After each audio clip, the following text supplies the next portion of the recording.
नमस्कार किसान भाइयों, मैं लखन अपने यूट्यूब चैनल लखन जर्नी पर आप लोगों का स्वागत करता हूं। और आज मैं अपने वीडियो के माध्यम से आपको प्याज में आगामी दिनों में क्या कंडीशंस बनने वाली है और साथ ही साथ कितना निर्यात हो रहा है, कितनी गाड़ियां हमारे यहां से दूसरे कंट्रीज में प्याज की जा रही है, और दोस्तों बारिश से कितना नुकसान हुआ है, सारी चीज़ें आपको इस वीडियो में क्लियर की जाएगी। दोस्तों सबसे पहले तो मैं आपसे ये निवेदन करना चाहूँगा कि जिन भी भाइयों या जो भी लोग वीडियो देख रहे हैं और जिनके पास में स्टॉक रखा हुआ है प्याज का, तो वो सबसे पहले अपना स्टॉक जो प्याज रखे हैं उनको जाकर चेक करें, क्योंकि अभी बहुत ज़्यादा सड़ने की समस्या आ रही है। आपको आपका जो स्टोर में प्याज रखा हुआ है ऊपर से तो बिल्कुल आपको अच्छा दिखेगा, लेकिन अंदर से सड़न आ गई है। तो आप बीच बीच में से थोड़ा उनको उड़ेल कर देखें कि अंदर से कोई सड़न तो नहीं आ गई है, क्योंकि बहुत ज़्यादा प्याज खराबी की समस्या प्याज में आ रही है। दूसरी चीज़ दोस्तों, आपसे एक चीज़ क्लियर करना चाहूँगा कि जिन भाइयों ने अभी एक भी पूरा का पूरा स्टॉक रखा हुआ है, प्याज बिल्कुल भी नहीं बेचा है, उनसे निवेदन है कि अभी अच्छा मौका है अपनी लागत निकालने का। तो आप निकाल लें, क्योंकि अगर आप 40 रुपये प्रति क्विंटल के भरोसे रहोगे तो कहीं ना कहीं लागत का खतरा हो सकता है। तो आप सबसे पहले लागत निकाल लें, फिर आपकी जो बचत रहेगी उस पर हम आगामी दिनों में जो भी रेट रहेगा उसके हिसाब से बेचेंगे। दूसरी बात दोस्तों, अभी बारिश कंटिन्यू हो रही है और अभी आपको पता ही है कि पहले एक तूफ़ान आ चुका था, उसके बाद फिर से एक तूफ़ान आया है। तो कहीं ना कहीं इनका इम्पेक्ट प्याज पर बहुत ज़्यादा पड़ रहा है। आपको बताना चाहूँगा कि महाराष्ट्र में अभी प्याज का स्टॉक काफ़ी अच्छा है और वहाँ पे भी बारिश हो रही है, मध्य प्रदेश में भी हो रही है, राजस्थान में भी हो रही है। बहुत सारे जिन राज्यों में ज़्यादातर प्याज का स्टोरेज है वहाँ पे भी बारिश हो रही है। तो इसकी मेन अगर इम्पैक्ट देखूँ तो प्याज का जो स्टोर कर रखा है लोगों ने, उस पर बहुत ज़्यादा इम्पैक्ट पड़ रहा है।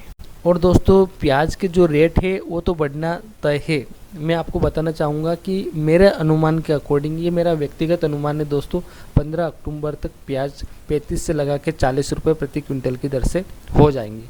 क्योंकि दोस्तों 30 रुपये प्रति क्विंटल तो हो ही गया है, 10-15 दिन में 10 रुपये बढ़ना कोई इतना ज़्यादा कठिन काम नहीं है, क्योंकि प्याज अभी मार्केट में बहुत ही कम है और जो भी प्याज रखा है किसानों के पास ही रखा हुआ है, और किसान इतना जल्दी अपना प्याज मंडी में नहीं छोड़ते जब रेट बढ़ते हैं। तो सबसे पहली बात यह है कि दोस्तों आप अपनी लागत निकाल के ज़रूर रख लीजिएगा उसके बाद, क्योंकि यहाँ पे अगर 35 या 40 रुपए तक प्याज गया है तो केंद्र सरकार तुरंत एक्शन में आके निर्यात पर प्रतिबंध लगा देगी। क्योंकि केंद्र सरकार के पास अभी तो कोई ऑप्शन नहीं है कि प्याज को आयात करवा ले, बस उनके पास एक ही ऑप्शन बचा है कि निर्यात पर रोक लगा देगी।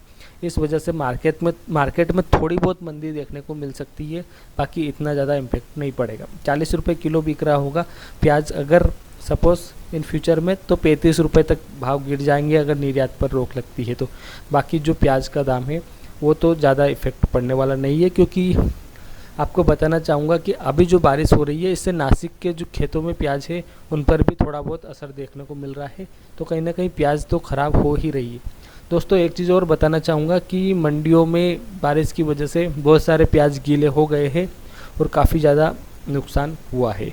और दूसरी चीज़ दोस्तों, अभी आप सुपर क्वालिटी का माल अगर मंडी में ले जा रहे हो तो सारा का सारा माल निर्यात या कहीं और ना जाके वो सीधा स्टोर में जा रहा है, क्योंकि व्यापारियों को भी पता है कि आगामी दिनों में प्याज के दाम बढ़ने वाले हैं। तो हर कोई चाह रहा है कि अच्छी वाली प्याज को स्टोर किया जाए।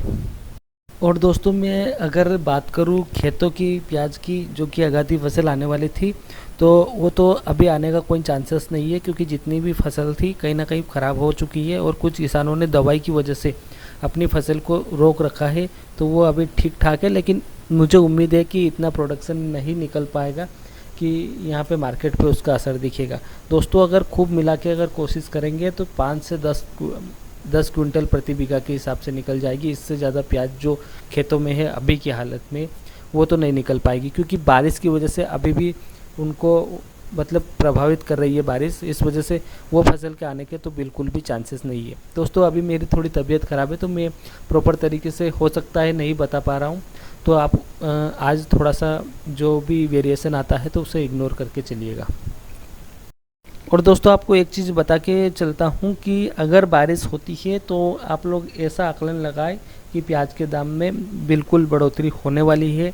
और अगर बारिश में रोक होती है, थोड़ी बहुत रुकती है बारिश, तो आप लोग अपना जो प्याज है धीरे धीरे 50 कट्टे 30 कट्टे करके मंडियों में ले जाना स्टार्ट कर दे, क्योंकि प्याज के दाम बढ़ेंगे। अगर आप 40 के हिसाब से ही बैठते हो तो कहीं ना कहीं नुकसान भी उठाना पड़ सकता है, क्योंकि केंद्र सरकार तुरंत एक्शन में आएगी। आगामी दिनों में इलेक्शन भी आ रहे हैं, तो वो नहीं चाहती कि प्याज का कोई मुद्दा इतना बड़ा बने और उनकी जो चुनाव है उस पर असर दिखे। तो कहीं ना कहीं सरकार पूरे एक्शन में है। और एक चीज़ और बताना चाहूँगा दोस्तों, नाफेड के पास जो प्याज रखा हुआ है वो भी ख़राब हो रहा है काफ़ी ज़्यादा मात्रा में। और अभी की बात करें दोस्तों, तो अभी हाल फिलहाल में नाफेड के पास 30,000 से लगा के 34,000 क्विंटल तक प्याज रखा हुआ है। और दोस्तों आपको एक चीज़ क्लियर करके चलता हूँ कि जो मैंने आपको एक न्यूज़ दी थी कि मलेशिया और थाईलैंड में 25 प्याज की डिमांड निकली है और विदेश में निर्यात होगी। तो दोस्तों इसका कोई ऑफिशियल नोटिफिकेशन हमारे पास नहीं है। हाँ, मेरे एक फ्रेंड है जो मैंने आपको पहले भी बताया था, जो एक्सपोर्टर का काम करते हैं, उनसे मेरी बात हुई थी निर्यात को लेके। तो उन्होंने मुझे बताया था कि जो थाईलैंड और मलेशिया है, यहाँ पे 25,000 टन जो 25 का प्याज है वो निर्यात करने की पूरी प्रोसेस चल रही है। तो उसका कोई जो आपको बता रहा हूँ कि जो ऑफिशियल नोटिफिकेशन तो नहीं आया है। हाँ, लेकिन उन्होंने मुझे जो न्यूज़ दी थी वो मैंने आपके साथ शेयर करी थी, क्योंकि उन्होंने पिछली बार भी जो चीज़ बताई थी पहले वही का वही हुआ था। तो मुझे यहाँ पे एग्जैक्ट लग रहा है कि 25 प्याज 25,000 टन मलेशिया और थाईलैंड में निर्यात होने वाला है। तो कहीं ना कहीं आपका जो गोल्टा माल है यानी 25 का, तो वो वाली साइज़ को आप बचा के रखें और कहीं ना कहीं उसकी वैल्यू बढ़ने वाली है और उसके दाम आगामी दिनों में बहुत ही ज़्यादा उठाव होने वाला है। क्योंकि दोस्तों बांग्लादेश की बात करूँ तो बांग्लादेश में भी 25 की ही ज़्यादा डिमांड रहती है। श्रीलंका में भी 25 की डिमांड रहती है। दुबई में स्पेशल 35 और 25 की डिमांड रहती है।